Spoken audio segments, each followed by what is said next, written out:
Hi, hello. We are here for the web scripting architecture. See, now we are in a mode of completion of the unit third. Why we are so slow? We understand this with our course that the first unit is all about introduction of the internet. Second, in half part it is core Java. Then in the second unit we have a HTML. Then we have a CSS.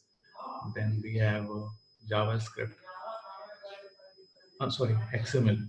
In third unit, we have a JavaScript, in all. Then we have a concept of Java networking. After that, we have a concept of web, beans. In beans, then JDBC. Then in last, we have concept of servlet and JSP. But still, now we need to get an idea what really the web dimension is working out and how the web direction is working out. Let's understand how dynamic web page or server we are introduced with the terms like client side scripting, server side scripting. And I always give example about the event handling, and I usually give example how our admit card got printed in our web programming. So the thing is, we need to understand how the request is processed. We need to understand this, how the request is processed. See, it's a typical web application process flow architecture, and we need to understand we have two type of technology: server side and the client side. And this is typical web application flow architecture. After this, you will understand the web page better. Now let's move. We have our web page. This is our web page.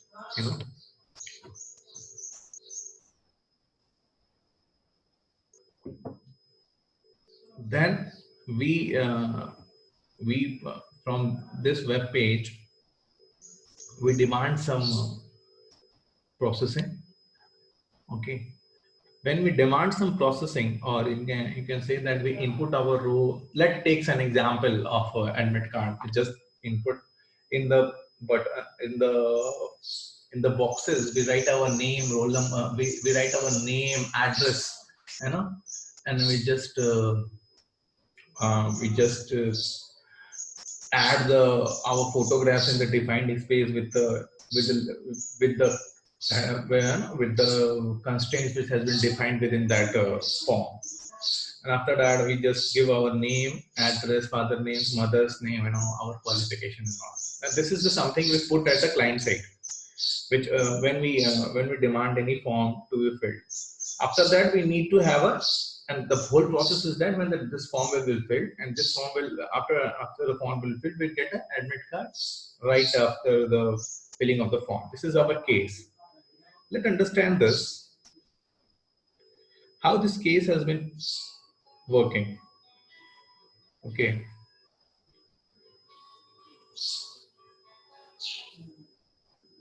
How this case has been working. Okay. Now this case has been working like this. We just give this information here in our here, and then it is then first step of operation is will done at the client end. This is the client end actually. Okay. And get operation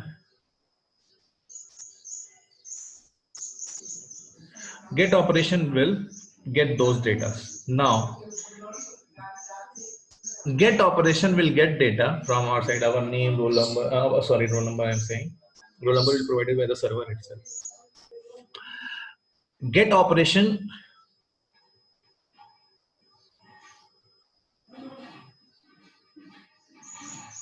will take our information and flow that information to the web server.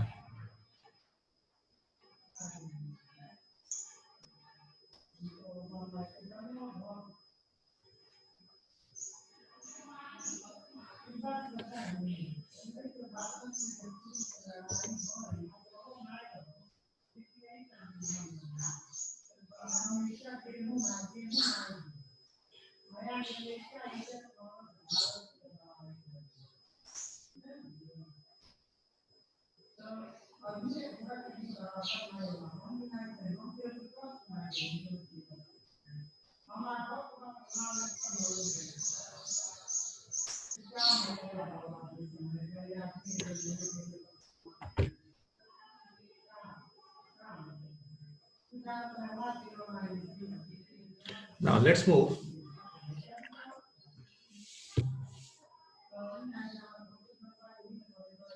With this get, we will get information and it will pass to the server. Now, this all information will be sent to the file systems. File system, which is within a server itself, and it will replay and which is in the server itself. Okay.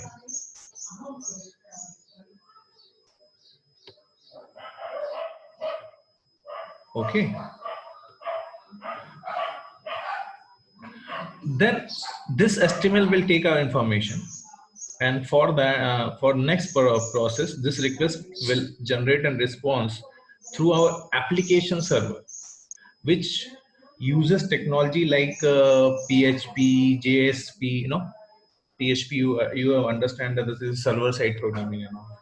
Then JSP is like Java Server Pages, last unit, our last unit. Then ASP, Active Server Pages. Okay. Then Perl, you know, servlets also work out here. But this active page, this application server will activate that dynamic web page. You can say that application server will create help in creation of a dynamic web page. Now here the server side part will come into the action. Server side scripting, you say that. Here the third part. First of all, the whatever HTML page we are getting from this application program, we have a server side scripting, like, you know, we will calculate our roll number and not assign those all those past roll numbers which have been assigned to the specific students. It will help.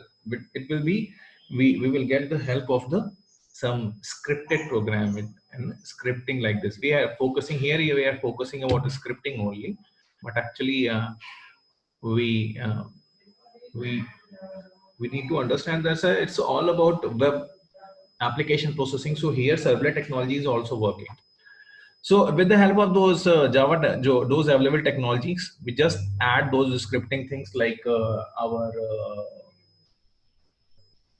examination center, roll number, you know, enrollment number and all, and which will be updated within a database. And data will be updated, have a file system and have a network as well. You know, why we need a network? Because it may be a centralized database, it may be a distributed database. Okay, it may be a centralized database, it may be a distributed database. Now understand this gracefully. We after this server side application, we move towards the updating the HTML document. End of the day, whatever document we have processed, whatever document we are getting, whatever document we are getting, you will get in a HTML form only. Okay, that HTML document will be passed to the client side, and this is a step. This is a step one. We will get passed to the client side. And we go for the web server. After web server, we develop a dynamic application, dynamic web page, and dynamic web page having an HTML thing, and HTML with having some, you know, scripting documentation. In that scripting documentation, we will get an updation, and in that updation, we will just move for this. In that updation, we will move for some. After that updation, we will move ahead, and then and we have HTML plus kind side script. Then Then we have move ahead, and that HTML page which has been updated the server side have a client side scripting, and then we have a client side processing, and after that client side processing we have a two steps now. Update we update we are updating a page document object. Actually the main is, it means that if something like this is talking about some Facebook application. If we have some Facebook application like that page and we follow this path, then we need to update that data in the runtime so that next application got the next input of the user got updated. So it's there like that. Updating event handler script. If some handling has been there, here it means that, like example, what we are taking care. Only one student is not fulfilling that examination form. So that examination form have several requests, and we need to access the at the client size of that that user. We need to be very appropriate at the event handling that we are getting this number of notation from the server, and that's that event handler we understand. And after that we will go to direct to we will directly go to server. Now directly go to client side. Now if client want to introduce something extra that's this is not enough to mark, then client will again introduce that. It will take care by the event handler. Now this all processing will be minimized. Again it will have this one catching agent as a get operator, as a get method, and then again we pass the get method, and get will pass this file system, and again this process will happen. Finally this whole cycle will begin. This is all about something web application processing architecture. Web application process architecture. You will need to introduce, if you introduce a Facebook, it's very easy. We just no, we just update our one of the update one post, and one post has been taken care by get has been updated by the server. Then server will be have a server side scripting, and post will be have a recommendation from Facebook database. Then Facebook database have a client side scripting. Then finally it page has been updated and sent to the client server. Now again client requests some in that post somebody has commented, and again if it is taken care by the event handler, if event handler will give to the this interface. This interface will go to the get method. Get method will have a web server. Again this file, this processing is this is all. This is a very exact this is the very exact web it is a web scripting flow architecture, but we can say that is a web application architecture as well. So this is what we had learned till late, the whole architecture. This is what the website web technologies is all about. How to make, and our first unit is all about how to make this and core Java and all applications. Second unit was all about to the HTML and CSS, JavaScript to make this page visible, this client side. This event handling thing and a backend thing all take care by the core Java. Then in the third unit is networking part, and it gets set all protocol handling like HTTP. Then URL handling, what information we said, URL handling, then data, then TCP/IP sockets, then datagram handling is done. From this lines. This lines are network actually. Then in the fourth unit we have our Java beans, which will these things are Java beans. They are helping in our collection of the things without any object generation. Okay, without construction generation. These are the softwares actually. Then we will go for the JDBC. JDBC is this updation of database is JDBC. How this database has been updated. Then we have our servlet technology. This is our server side processing, and this where it is servlet technology is all about. And then we have our JSP, active server JSP Java server pages. This with the application server, we are getting this JSP. This is all about your web technologies. Here we need to focus about beans and all for our next unit, that is beans. And for any time when we try to focus, about beans, see, this is one of the best documentation we have. Initially it was Sun Microsystem. Now it is purchased by the Oracle. So it is a, now it is a dot Oracle. So here Java Beans is like a tool, right? To make Java Beans makes easy to use software components. Okay, and what is yeah. So ठीक है, Java Beans is used for making a easy to use software components. Again, by surprise, what is component actually?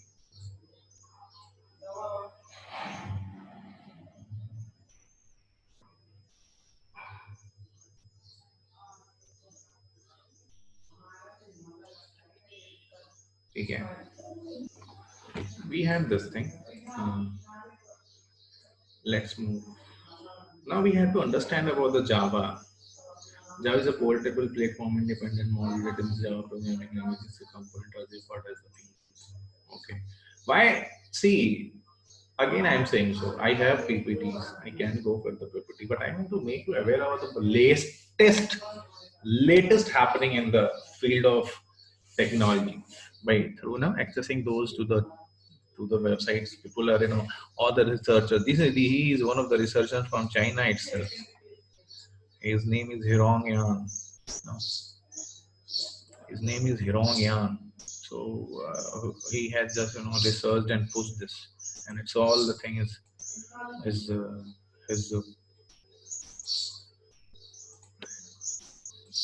implementation. So we will understand the things better. Okay.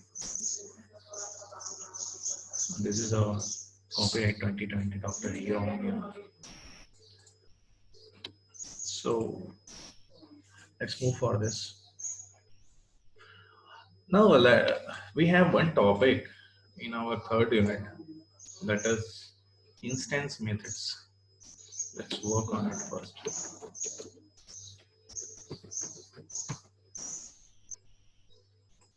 We will understand Java. For our understanding, Java beans are classes that encapsulate many objects into single object. That's why it is known as component. Okay. Or that's why it's also called the bean. Or for the implementation, we need to go for the serializable concept. Why it is bean? As we can see here, it is one object. Here it is, we are getting different type of object within it. We have a setter and getter method. Same.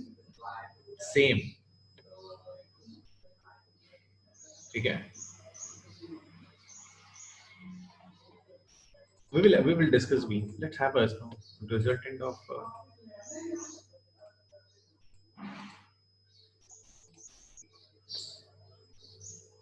You should explore various dimensions. This is all about the dimension of from this scientist, Chinese scientist. He has just explored each and every of its research here only. This is various techniques he has worked on. I'm just giving you some more things from which you can understand the ongoing because technology is ruling the world. So how the world is approaching the technologies, you will get here only. Okay. And they focus on the topics. Okay.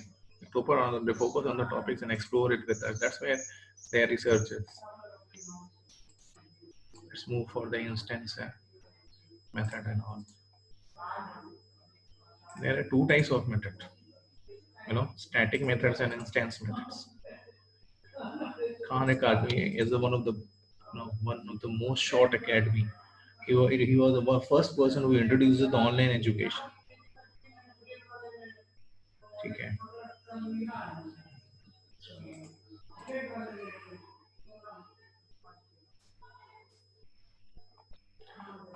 Let's see it with images. See, there are Quora question by some question answered by some Muhammad Umar. Instance method. Instance method is called when an object of its class is created. Whenever we try to call an object, when you try to form an object, its instance method will be called instantiation. That's why it's called instantiated. No, method is instantiation. Instance method is not created with the static keyword because static keyword is a strict, give us our strict parameter. Instant methods exist with the multiple copies depending on the number of instances created of the class. Instance method can access static variable and static methods directly. Okay, instance methods can access static variables and static methods directly. Let's move ahead. Static methods are the methods in Java that can be called without creating an object of the class. What is it? Static methods are the methods in Java that can be called without creating an object in a class. That's again, static method is actually declared with a static keyword. Okay. Static method is actually declared with static keyword. Static means that which exists in a single copy. Instance method can be available with the multiple copies. Static methods can have only a single copy. That's why the main program is public static void main. It means that there is a public, it is accessed by the public and having a property static.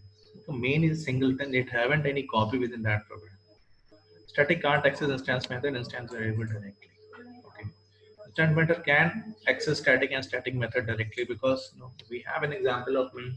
So instance methods are accessing it directly. Okay. So this is some example of static and stance methods. Let's see in the programming.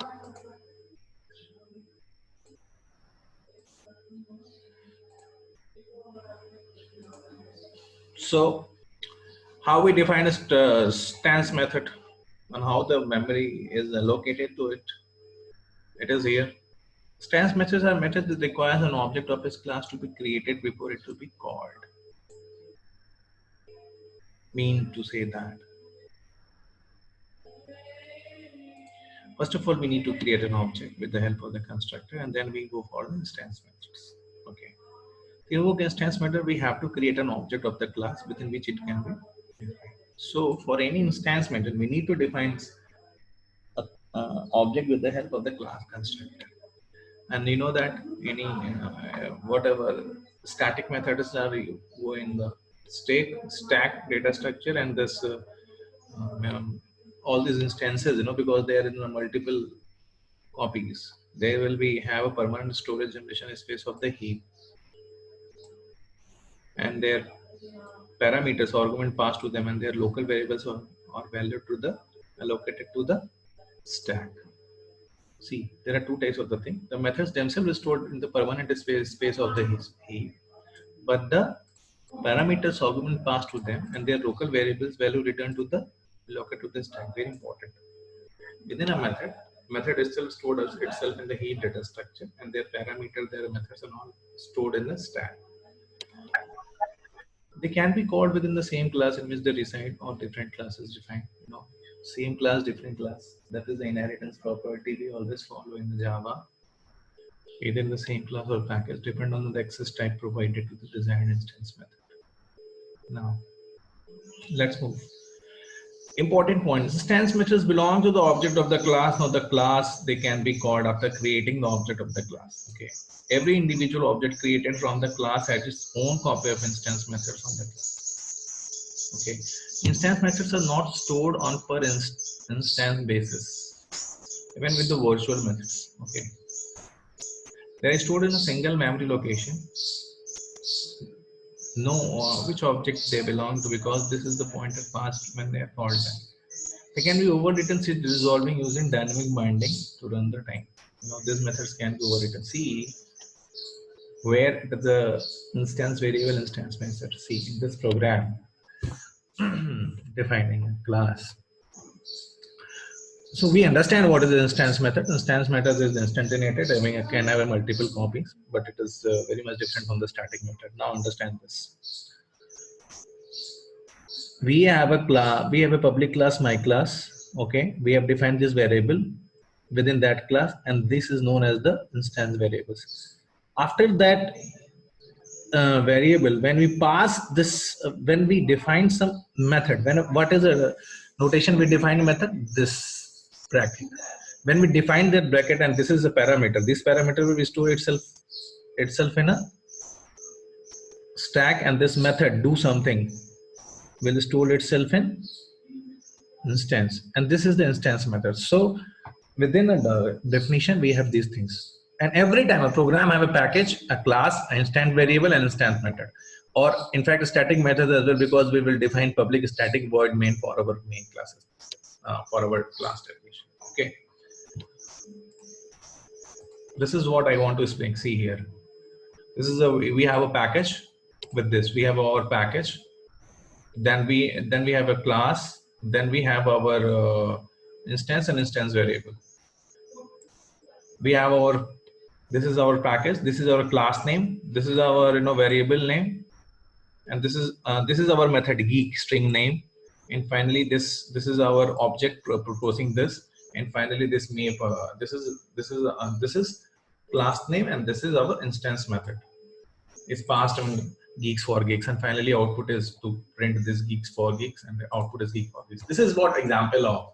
So here today we understand about the web application architecture and instance methods, and we make a framework for the fourth and fifth unit, and the third unit has been introduced to you. I will not say it's completed. It's up to you how much you explore yourself in this programming domain, because it's all about how we are sincere about with your career, because just career actually. Okay, guys.